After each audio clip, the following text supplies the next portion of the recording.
شروع کرتا ہوں اللہ تعالیٰ کے نام سے جو بڑا مہربان نہایت رحم والا ہے۔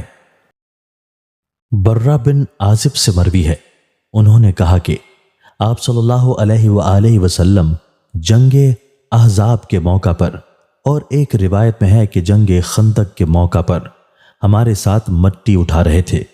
مٹی نے آپ کے پیٹ کی سفیدی کو، اور ایک روایت میں ہے آپ کے سینے کے بالوں کو ڈھانپ دیا۔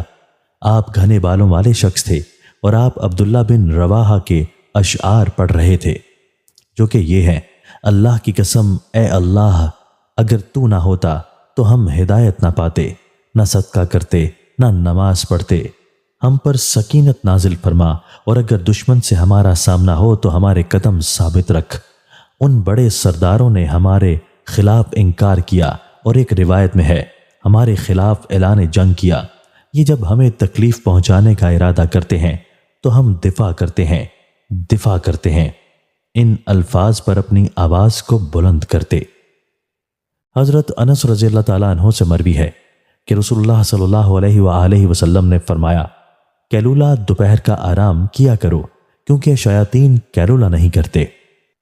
عبداللہ بن بصر نبی صلی اللہ علیہ وآلہ وسلم کے صحابی سے مروی ہے، انہوں نے کہا کہ جب رسول اللہ صلی اللہ علیہ وآلہ وسلم دروازے پر آتے تو اجازت مانگتے اور سامنے کھڑے نہ ہوتے۔ کہتے ہیں کہ آپ کے ساتھ ساتھ چلتے رہتے جبکہ آپ کو اجازت نہ دی جاتی۔ آپ کو اجازت دے دی جاتی تو ٹھیک، وگرنہ واپس پلٹ جاتے۔ عمرو بن حبیب سے مروی ہے، انہوں نے سعید بن خالد بن عمرو بن عثمان سے کہا کہ آپ کو معلوم نہیں کہ رسول اللہ صلی اللہ علیہ وآلہ وسلم نے فرمایا: وہ بندہ ناکام اور خسارے میں رہا جس کے دل میں اللہ تعالیٰ نے انسان کے لیے رحم نہیں رکھا۔